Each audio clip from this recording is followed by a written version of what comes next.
What's up, everybody? This is the Jedi. Sorry I wasn't live with you over the weekend. Um, Inshallah, we will get a live event in over the next day or two. That is my hope. I also pray that all of you are well. And I wanted to bring this.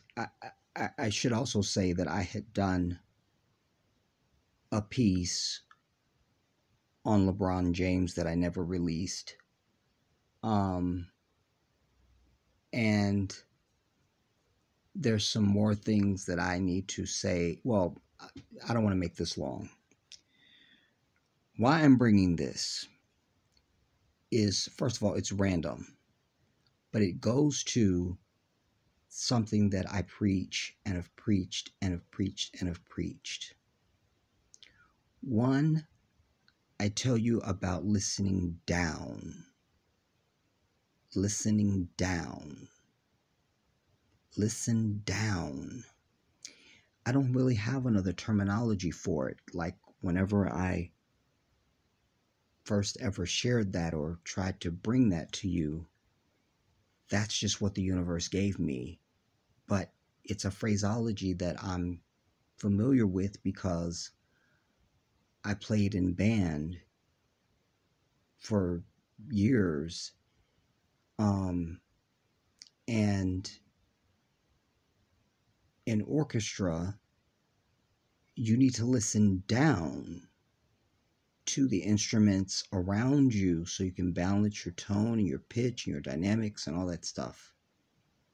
So it just seems like the most accurate way to express it to you. You got to listen down, and you've got to be able to hear what people say and what they don't say, because everything is information, involuntary and voluntary. It's all information. And so in a continuing quest to share my talents that Allah has given me and to try to play my role in educating my people and to leave you fuller than you were when you came to me, when you click on any of my work. This is in that same pursuit. This is a simple piece, but it's very revealing. This is some overseas British talk show, kind of like a David Letterman or a Jimmy Fallon, Jimmy Fallon or something like that. And David Oyelowo is on here, and I'll link the video so you can see the entire clip. I just want to deal with the portion that I'm trying to cite, because at the beginning, when he is how they get onto the subject of Oprah and him being friends with her, and it's Christmas Eve, and the chick that's sitting over here, who looks like somebody just stacked a bunch of tortillas around her neck and said, we're just going to let those dry. So we're just going to let those dry. It's hideous. I'm sure she thinks she's killing the game, but I don't think so. Anyway, so they're like, what do you call her? Because he was saying he writes notes to her because there's nothing you could ever buy her. Like, for what? She owns everything. So then the tortilla chick says, so what do you sign it like? Dear Oprah, dear Winfrey, dear OW, dear, just all these. And he was saying, well, I call her Mama O or Mamo. And tortilla goes, oh, like it was very sweet. And he begins to now tell the story of why he calls her Mamo. Well, I just was listening to it.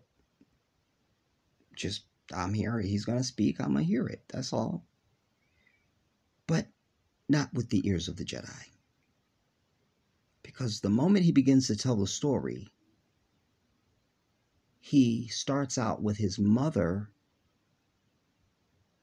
and then he was looking up in the sky and stuttering when he said his mom had had a brain aneurysm. And he's, about 4 years ago. And I just thought, I stopped it then. First watch through. I stopped it and go, what? Because it doesn't strike my soul right. Why do you have to look in the sky to figure out when your mom had a brain aneurysm? But wait. Right after he goes, nearly 4 years ago, he goes, and she ended up passing from it. Or she ended up passing. And that made it even worse. Because it's one thing. Let me let you hear that segment, and then I'll discuss it. No, but I will. To be honest, the reason why I call her Mama, and this is, it's Christmas Eve, and this is to me what the heart of this season is and what she represents. My mom had a brain aneurysm about 4 years ago, and she ended up passing from it. But now, you have to look in the sky. It's one thing if your mom had a brain aneurysm and, she was hospitalized and she recovered and you don't remember when she was ill. About 4 years ago. But she died. It's your mother. Why are you looking in the sky and you don't know? I'm also sharing this with you because I want your feedback of, is it just me? Maybe it's just me. But I couldn't go on. I was like, wait, what?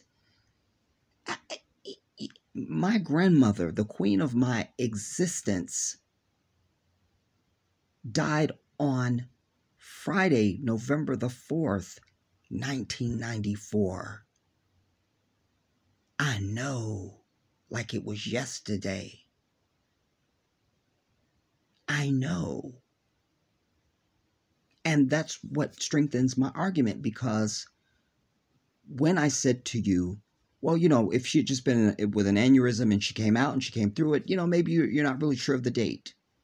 Because my grandma was in and out of the hospital. I couldn't remember the days and dates and stuff. I don't remember that. I would have to approximate. That's fine. Like, I don't know on her last hospital stay how long she was in the hospital before she came out and, all of that. So that's fine. So you can approximate. I'll give a pass on that.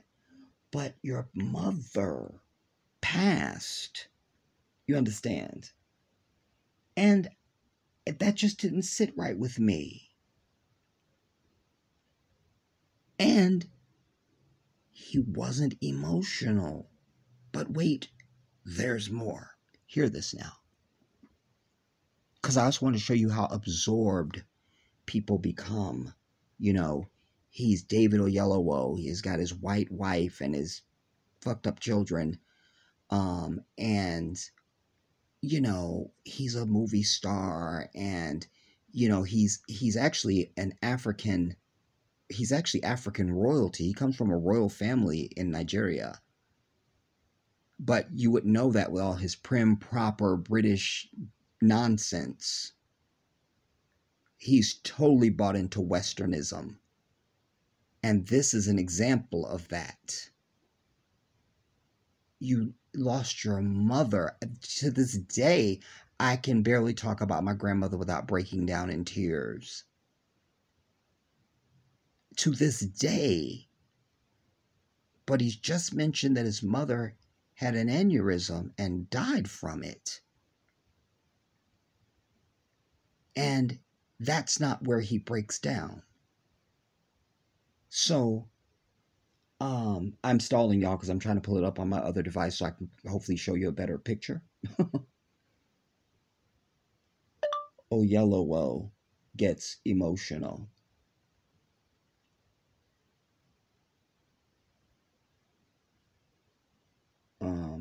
I should pause y'all.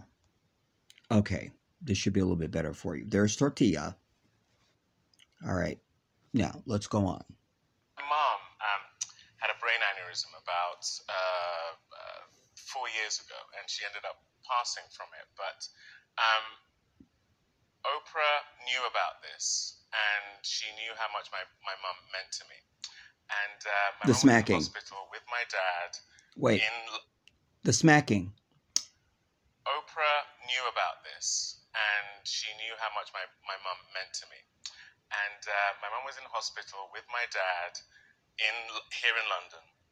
And I was on set, and I suddenly got a call from Oprah. She's there. You see the Hollywood fakery. And I was on set of what? It's not like you're on a soap opera for 15 years and that's what you do and we just knew you were at that particular job. I was on set and I suddenly get a call from Oprah as if it's, there's no weather report or any sign of rain or anything, and suddenly there's a bolt of lightning. I suddenly get a call from Oprah. I mean, the choice of words is just oozing with fakery and artificiality. Do you understand what I'm trying to put across to you? I can't. And I suddenly, like as if, I was coming out of the market. I'm even trying to find an example of how I would even use that.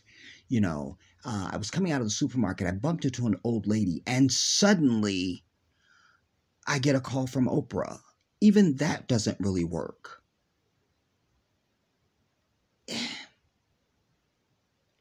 Suddenly is no prediction, otherwise wouldn't happen, not a chance, and suddenly a leprechaun appeared and gave me gold,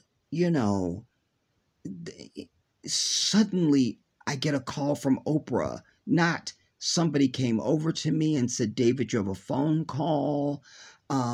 He's on set, he says. So did a phone appear in his hand in this moment of suddenness? Suddenly a phone and poof, it's video call and poof, oh my God, suddenly I get this call from Oprah. It's fake. And he's still not emotional. Let's go on. We'll take it back for just a skosh and go on. To me. And my mom was in hospital with my dad here in London. And I was on set and I suddenly got a call from Oprah. She said... You see, he almost said, I suddenly get a call from Oprah. But he has to put in, I was on set. Like, I'm such a busy actor. I'm on set. I'm in hair. I'm in makeup. I'm in hair. I'm on set. Fake. F-A-K-E. Capitalized. Hear this now. He suddenly gets this call from Oprah. I'm in London. I was on my way to and South she Africa. Says, wait. Here in London. And I was on set and I suddenly got a call from Oprah. She said, I'm in London. I was on my way to South Africa and I know your mum's here, right? I'm in London. Excuse me. I'm sure she didn't say it like that. You see, but it's this whole world of, I'm in London. I'm in New York. And all these fake actor people love this whole, I was in London. They always say it like that, as if it was next door, as if everybody goes there every 10 minutes and it's nothing. You know, even before I did this video, everybody, I was in London. So I was in London, you know. You know, he's probably a very nice guy and all that stuff. That's fine. But this is still valid. You know, I'm trying to show you something that maybe you otherwise wouldn't have seen, or just that cut a little deeper, that layer underneath. You know? Let's go on. I'm in London, and I know your mom is here, you know. I said, yes. He said, I want to go and see her. So I told her where my mom was, and then she went, then called me again from the hospital lobby. I called my dad, said, Oprah is coming to see mommy. Get to the hospital now. He was... You see, the more emotion came up there. He was more animated when he said, Oprah's coming to see mommy. Get to the hospital now. But when he mentions his mother died of an aneurysm, it was as if he was telling you, you know, what they had on the menu at Spago or something, or, you know, the 99-cent menu at McDonald's. This is how you can be caught up and you don't even know you're caught up. He doesn't even know. That's why I'm telling you. And not to mention the tortilla. That's something else. That'll be another video. All right. So, Oprah's coming. Get to hospital. Went, then called me again from the hospital lobby. I called my dad, said, Oprah is coming to see mommy. Get to the hospital now. He was stuck in traffic, and she was sat in the hospital lobby on her own. And she called me up and said, where's your dad? I said, he's on his way, but he's stuck in traffic. She went, oh, okay. Oh, just hold on, David. Just another selfie. Hey! And she literally, while I was on the phone with her, she was getting more and more. So she said, I think I'm going to have to find somewhere to be, because I'm in the... And she waited for my dad for an hour and a half. Oh, my Lord. And then went to spend 2 hours with my... 2 hours with my mom. Now he gets emotional. Now he gets emotional.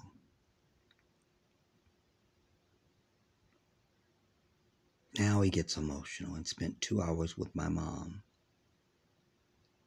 That should have been choked up from my mom had an aneurysm, and then hiccup, cough, hiccup, cry, can't get through it, bring tissue, and to all the way to this part. But now he gets emotional.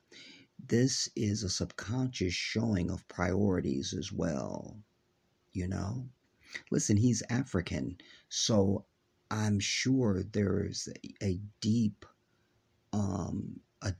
love with his mother. You know, African families have that deeper thing that we are letting go of and have been letting go of for many years as Africans in this nation, you know. And it's your mama. Y'all know to this day we don't play about our mama. We just don't do that. You feel me? So it was just the emotions were misplaced and backwards and misprioritized even. Because now you break down at this kind act, which was cry-worthy. And I'm the arbiter of all things that are cry-worthy because I cried everything, you know, that matters. If it touches my heart, it's going to pull my tears. It just will. I'm good with that. But this was just like, all I could think was, I couldn't get past the aneurysm part and the death. And I go, well, let me just hear what else he's going to say. And then he got to the end and I just thought, I can't. I need to share this because this is just so I can't. I can't. I'm on set and suddenly I get a call from, this was the important stuff suddenly. Not that your mom died of an aneurysm, but that Oprah spent 2 hours with her. It must just be me, though, because I always tell you, it's a very lonely world to be me. Like, I don't know people that think like me, and I just don't know anybody like me. You know, I haven't met myself. I've told you that a million times over the years. I would like to meet me, you know. And here lately, I've been coming kind of close to my energy, you know. There's people that are worthy of that. But, you know, and you never can have everything in life. So am I going to meet my cookie cutter self? Probably not, you know. But I'm encouraged, you know, more than I had been probably up till this point in my life, certainly. But this was just, I can't, you know. It shows how detached he is from the reality of existence, you know. And I'm sure he thinks he's very well grounded and all that stuff, and that's fine. But this is not an either or. This is a both and. He can think that, and this assessment can also be very true, because it is. You know, it's all I could think was, how pretentious is this? And I know he means it. You know, that was how many minutes of airtime on a late night talk show with not just you as the guest. You got 1, 2, 3, 4, 5 other people up there plus the host, and they gave him that amount of time to tell the story. You know, um, so that says something also in and of itself. But it was just so like, I got to the end and I just thought, this is just doesn't sit well with my soul. It just doesn't. And by the way, when he mentions that his mom had the aneurysm and passed, nobody said, "Oh, I'm so sorry to hear that." You know, it's always gratuitous when somebody says it, and that's fine, because what can you say to somebody when they've lost somebody? You really can't. And but there's usually a gratuitous, "Oh, I'm so sorry to hear that." You know, and again, you've got 6 other people up there besides him, and nobody says, "Oh, so sorry to hear that. Oh my God," or some exclamation. Nothing. But now, look, they're holding him and consoling, and it was just all so terrible. Once he mentions that Oprah spent 2 hours with his dying mother. Wow. It's a commentary on humanity, too, everybody, and society, you know? I just,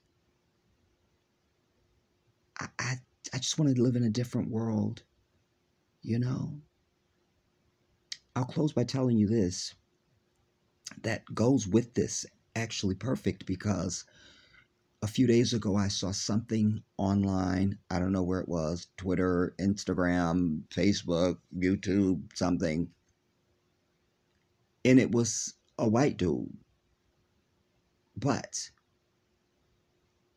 there was his 90-year-old, either 80 or 90, 80 something or 90-year-old neighbor who he moved in with him just so she wouldn't have to live alone.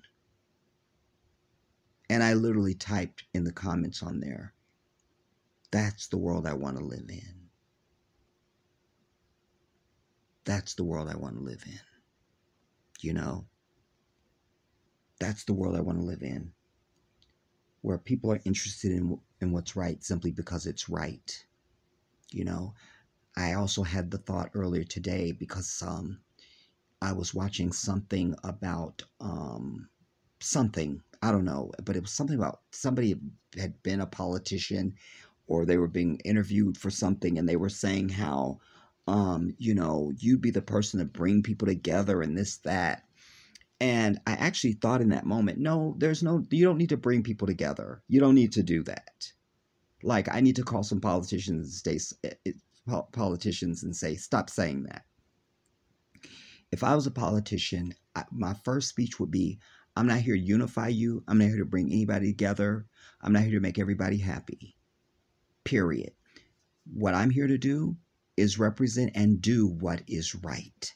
Those who are interested in that will be with me and for me. The rest of you will not, and I'm not catering to you. We're only interested in what's right because it's right, not because I say, but because it is. So we're not interested in what, even how I feel. So when you ask about Medicare for all, we're just doing it because it's the right thing to do. I don't need to poll anybody. I don't need any opinions. This is what we're doing. It's right that people should not have to live on the street. So I'm going to fix the homeless problem. I'm going to invest in that because it's the right thing to do. If you are interested in righteousness and what is good, you'll be with me. If not, then I have no time for you. And that's my platform that I'm running on. You see? Because otherwise you allow for these other voices that aren't valid to come in and suddenly have validity. And they bog down the fucking system and nobody gets anything. If you just pursue what's right in life, period, that's your path. That's your street. That's your road. That's it. Everything else either caters to that or moves the fuck out of the way. That's the way it is. And it would be a better world if people just pursued that and elevated that as the goal for everything. Is it right that people should make their own damn decision about whether or not they want to be vaccinated and their kids? It's just the right thing, so shut up.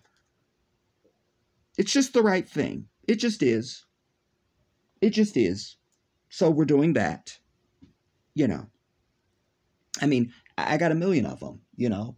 If you're, you know, it's like they say, if the only tool you've got is a hammer, everything has to look like a nail. So if your pursuit is righteousness, then everything, you will apply that to everything if that's your tool.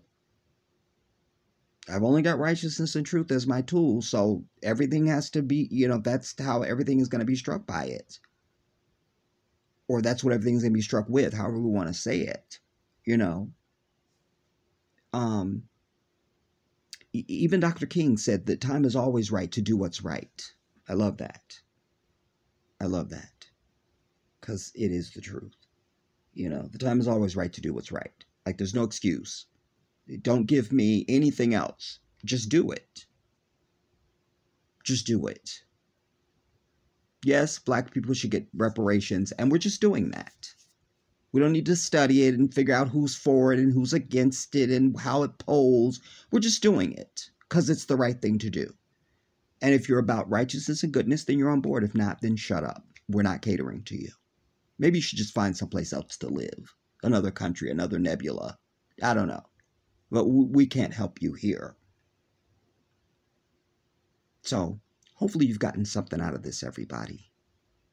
What's today? Tuesday? I'm going to try my hardest to be with you tomorrow. We'll see. Inshallah. Meanwhile, I love you all. I'll see you soon.